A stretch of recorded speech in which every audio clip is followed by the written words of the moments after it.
Okay जी, welcome back lesson number 3।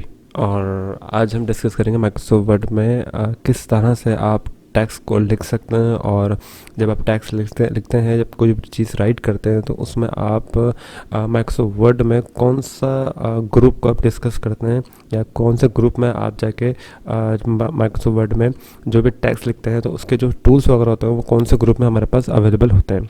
ठीक है। अच्छा, यहाँ पे मेरे पास एक पैराग्राफ लिखा हुआ है, लेकिन उससे पहले मैं आपको बताता चलो, ये हमारे पास एक इंसर्शन को हमने यहाँ लाके रखा। और जब आप कुछ चीज़ लिखना चाहेंगे तो हमेशा आपकी लेफ़्ट साइड से वो शुरू होगा जब आप कुछ लिखेंगे। ओके। अच्छा, जब आपने यहाँ पे उर्दू टाइप करनी होगी माइक्रोसॉफ्ट वर्ड में, तो आपका जो इंसर्शन है वो यहाँ पे क्या हो जाएगा, मूव हो जाएगा। ओके। लेकिन उर्दू में टाइप करने के लिए आपको माइक्रोसॉफ्ट वर्ड में कुछ नॉर्मल सेटिंग करनी पड़ती है, जिसके तहत आप यहाँ पे उर्दू टाइप कर सकते हैं। लेकिन अभी हम यहाँ पे इंग्लिश का डिस्कस करते हैं, तो इंग्लिश टाइपिंग किस तरह से हम प्रॉपर तरीके से हम यहाँ पे राइट कर सकते हैं। ओके। ये हमारे पास माइक्रोसॉफ्ट वर्ड में कुछ नॉर्मल सा पैराग्राफ है। ठीक है। और इस पैराग्राफ का अगर हम इसको फॉर्मेट करें तो हमारे पास होम टैब में ये जितने भी आपको नज़र आ रहे हैं ग्रुप्स नेम्स कहलाते हैं। ये हमारे पास क्लिपबोर्ड ग्रुप है, font group, paragraph group, styles group, editing groups. Okay. ये जो आपको लाइन नज़र आ रही है, इन दोनों लाइन के दरमियान देखें, हर एक टूल के बाद यहाँ पे लाइन है। अगर ये सारे टूल है उसके बाद फिर एक लाइन है, तो इसका मतलब ये है कि ये हमारे पास ये पूरा किस चीज़ का ग्रुप है। ये फ़ॉन्ट ग्रुप है, ये मेरे पास कैलीग्राफ ग्रुप है, पैराग्राफ ग्रुप है, ये क्लिपबोर्ड ग्रुप है, और ये पैराग्राफ ग्रुप है, ये हमारे पास स्टाइल्स ग्रुप है, और ये मेरे पास एडिटिंग ग्रुप है। ठीक है। हर ग्रुप के हर टूल में जो मतलब इन्होंने नाम दिया है, एक बहुत डिफरेंट इन्होंने नेम को क्या रखा है, राइट करा हुआ है। क्लिपबोर्ड ग्रुप का एक अलग पर्पस है, फ़ॉन्ट जो ग्रुप्स हैं उनके जो टूल्स हैं उनका एक अलग पर्पस है, पैराग्राफ ग्रुप एक अलग काम कर रहे होते हैं। ठीक है। तो ये हमारे पास ये डिफरेंट ग्रुप्स हैं। तो हमारे पास होम टैब में टोटल 5 ग्रुप्स अवेलेबल हैं इस वक्त राइट नाउ। ओके। अच्छा जी, स्टार्ट करते हैं माइक्रोसॉफ्ट वर्ड में।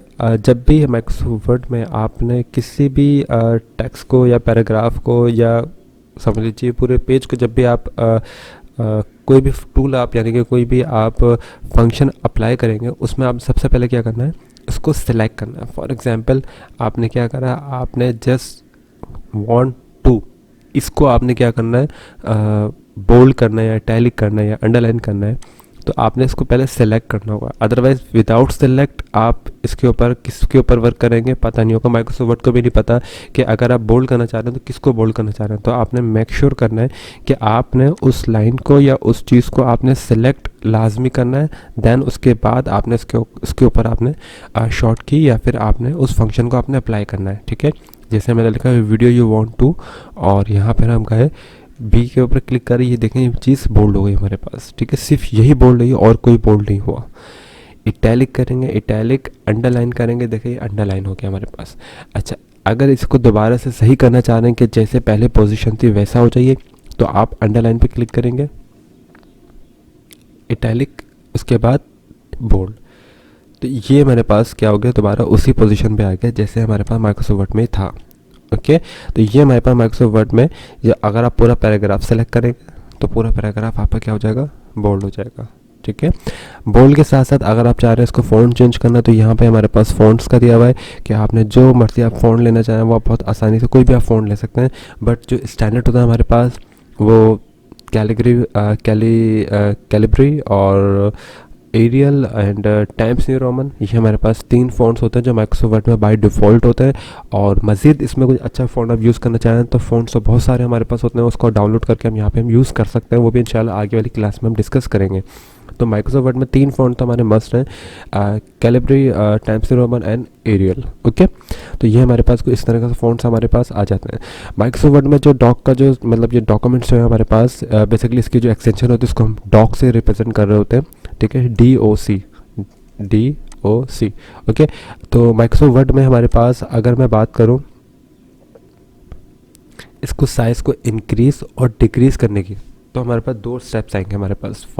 द फर्स्ट इज़ कि हमारे पास ये आपके पास मैनुअल ऑप्शन है, ये आपको या जो आपको इतना थोड़ा सा लार्ज नज़र आ रहा है उसके मुकाबले में, तो ये करता है लार्ज और ये करता है स्मॉल। ठीक है। तो आप किसी भी माइक्रोसॉफ्ट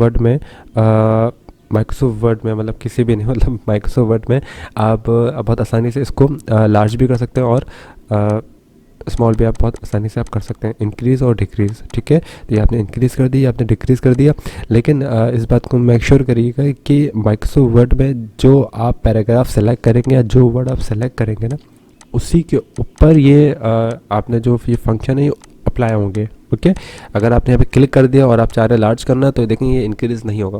तो आपने मेक श्योर करना है इस चीज़ को सेलेक्ट करना। जैसे कि मैं चाह रहा हूँ कि बस ये वाली लाइन क्या हो जाए, इंक्रीज़ हो जाए, तो मैं इसी लाइन को पकड़ के मैं क्या करूँगा, इसको इंक्रीज़ कर दूँगा, ठीक है। तो ये कुछ सिनेरियो होता है। अच्छा, एक और चीज़ जो मोस्ट इम्पॉर्टेंट है वो ये होती है कि हमें पता कैसे चलेगा कि माइक्रोसॉफ्ट वर्ड में किसी भी पैराग्राफ का साइज़ क्या चल रहा है। अब जैसे कि मेरे पास यहाँ पे मैंने ये पैराग्राफ लिया हुआ है, इसको मैं इंक्रीज़ कर देता हूँ, ठीक है। अभी मैंने शॉर्ट की अप्लाई करी, शॉर्ट की इंशाल्लाह नेक्स्ट क्लास में मैंने प्रॉपर उसको मैंने बता दिया है कि माइक्रोसॉफ्ट वर्ड में जो शॉर्ट कीज़ है हमारी, उसको हम किस तरह अप्लाई करेंगे और कौन कौन सी हमारे पास माइक्रोसॉफ्ट वर्ड में शॉर्ट कीज़ इंपॉर्टेंट है, ओके। अच्छा, यहाँ पर हम आ गए।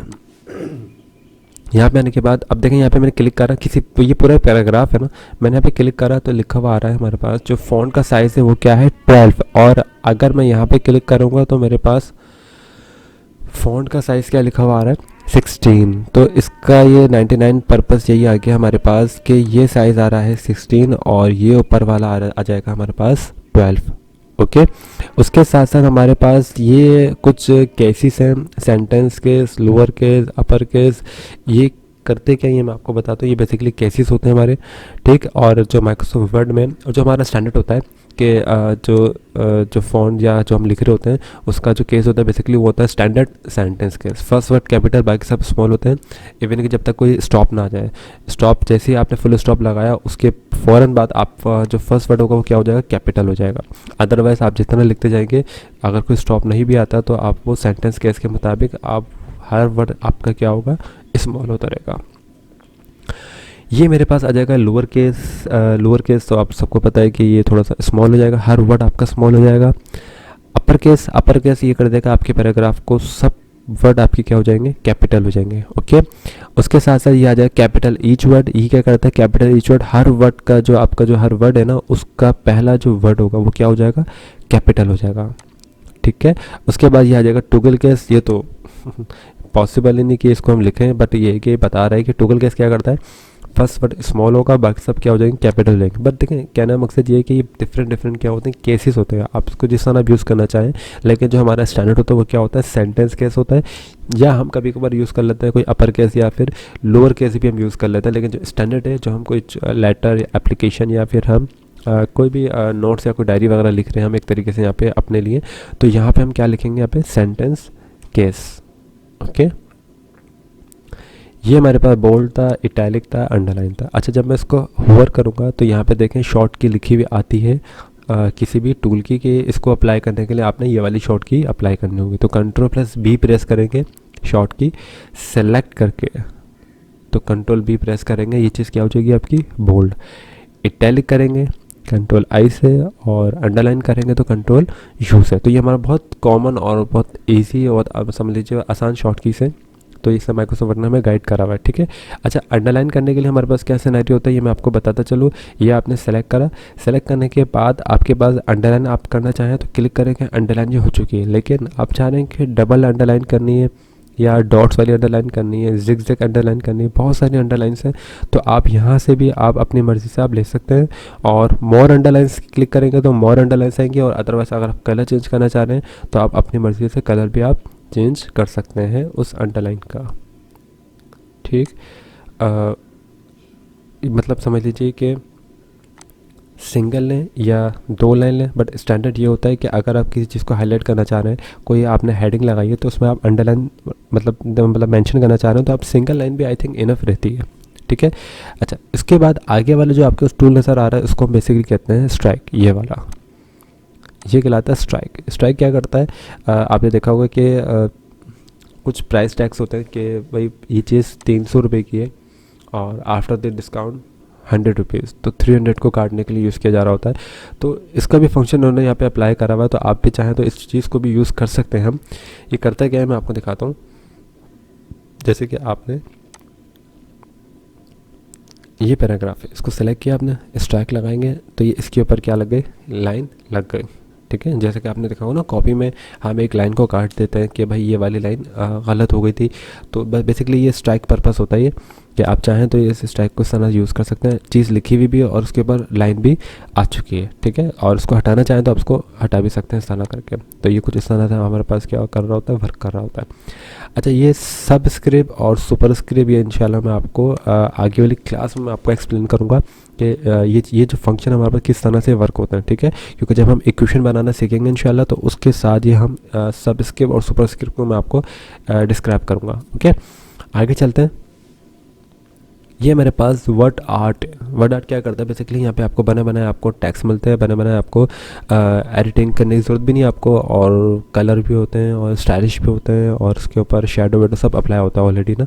तो आप इसको मज़ीद अगर डिटेल में जाएंगे तो इनमें से आप कोई से भी आप यूज़ कर सकते हैं। जैसे कि आप यहाँ पर आप आए और इस पैराग्राफ को आपने सेलेक्ट करा और इस पर अच्छा सा वर्ड आर्ट अप्लाई करना चाह रहे हैं, तो देखें आपका जो कोई भी टेक्स्ट जो आपने लिखा हो उसको बहुत स्टाइलिश कन्वर्ट हो जाएगा, सही है। और उसी में अगर आप कुछ आउटलाइन देना चाह रहे हैं, कलरफुल शेडो देना चाह रहे हैं, और रिफ्लेक्शन देना चाह रहे हैं, ग्लो देना चाह रहे हैं, नंबर ऑफ़ स्टाइल्स देना चाह रहे हैं, तो देखिए ये सारी चीज़ें माइक्रोसॉफ्ट वर्ड में क्या मेंशन है। खैर ये दो चीज़ें हमारे पास इतनी खास इंपॉर्टेंट नहीं आएंगी, बट ये जो चीज़ है हमारे पास, ये ग्लो तक, ये बहुत ज़्यादा मोस्ट इंपॉर्टेंट है, जो माइक्रोसॉफ्ट वर्ड में आप बहुत जो बेसिक लेवल के ऊपर है ना, वो इस चीज़ को लर्न कर सकते हैं कि हाँ माइक्रोसॉफ्ट वर्ड में हम अपने पेज को, जो हमारा जो लेटर है या कुछ, जो आप कोई ऐसे लिख रहे हैं या कुछ डायरी शायरी लिख रहे हैं आप, तो उसको एक अच्छा बनाने के लिए आप इस माइक्रोसॉफ्ट वर्ड में जो वर्ड आर्ट का टूल है उसको आपकी मतलब उसकी हेल्प आप ले सकते हैं, राइट। अच्छा, ये मेरे पास क्या कहलाता है, एक हाइलाइटर कहलाता है। हाइलाइटर क्या करता है बेसिकली, कि अगर आपने देखा हो कि अगर हम कोई चीज़ याद कर रहे हैं, कुछ लिख रहे होते हैं, तो हमारा एक हाइलाइटर मार्कर होता है। तो माइक्रोसॉफ्ट वर्ड ने भी इस चीज़ का ऑप्शन हमें अवेलेबल दिया हुआ है और बहुत आसान है। आपने बस सेलेक्ट करा आपने, जैसे कि इस दोनों लाइनों के दरमियान हमारे पास ये जो लाइन है, ये हमारे लिए बहुत ज़्यादा मोस्ट इंपॉर्टेंट है। तो मैंने क्या करा, इसको येलो कलर से हाईलाइट कर दिया। बेसिकली येलो कलर एक हाईलाइटर के लिए यूज़ किया जा रहा होता है, तो आप इसका भी येलो की जगह कोई और कलर करना चाह रहे हैं, सो आप बहुत आसानी से इसको आप यूज़ कर सकते हैं। जैसे कि आप ये यूज़ करना चाहिए, यूज़ करना चाहें, ठीक है। तो मैंने अभी के लिए येलो यूज़ करा, तो आप येलो कलर भी आप यूज़ कर सकते हैं। तो मैं सेलेक्ट करता हूँ येलो कलर और ये हाइलाइटर आ गया। अच्छा, अगर आप इस हाइलाइटर को रिमूव करना चाह रहे हैं तो नो कलर कर दिएगा सेलेक्ट करके, बट सही है, अभी मैंने सेलेक्ट नहीं करा हुआ, तो सेलेक्ट करके नो कलर करेंगे तो ये क्या हो जाएगा, नो कलर हो जाएगा, ठीक। उसके साथ साथ ये हमारे पास आ जाएगा लास्ट एक, ये हमारे पास टूल ले गया और एक ये वाला टूल ले गया। ये इंशाल्लाह हम अगली क्लास में इसको डिस्कस करेंगे। ये हमारे पास कहलाएगा एक समझ लीजिए कि फ़ॉन्ट कलर। तो फ़ॉन्ट कलर पे हम गए और यहाँ पे आपके सारे फ़ॉन्ट कलर आ गए, लेकिन वही बात हमने सेलेक्ट कुछ नहीं करा हुआ, हम पहले पैराग्राफ को सेलेक्ट करते हैं और ये आपका पैराग्राफ में जो फ़ॉन्ट कलर होते हैं ये हमारे पास आ गए फ़ॉन्ट कलर। अब आप हम बहुत आसानी से इसके ऊपर किसी भी फ़ॉन्ट पे हम कलर कर सकते हैं। और अगर आप चाह रहे हैं ब्लैक नहीं, हम कुछ ब्लू कलर करना चाह रहे हैं, ब्लू कर दें, रेड कर दें, येलो कर दें, जो आप कलर करना चाहें बहुत आसानी से आप इसके ऊपर अप्लाई कर सकते हैं, ठीक है। तो ये हमारे पास ये जो आज की जो क्लास थी बेसिकली हमारी फ़ॉन्ट के टेक्स्ट के ऊपर थी, और जिसमें हमने कुछ फ़ॉन्ट्स वगैरह लिए, कुछ हमने इसको इंक्रीज डिक्रीज, और कुछ हमने समझ लीजिए इसकी फॉर्मेटिंग के हवाले से थोड़ा बहुत हमने डिस्कस करा है, ठीक है। बस आज की क्लास को इतना रखते हैं, मिलते हैं इंशाल्लाह नेक्स्ट लेसन में। जब तक के लिए अल्लाह हाफ़िज़।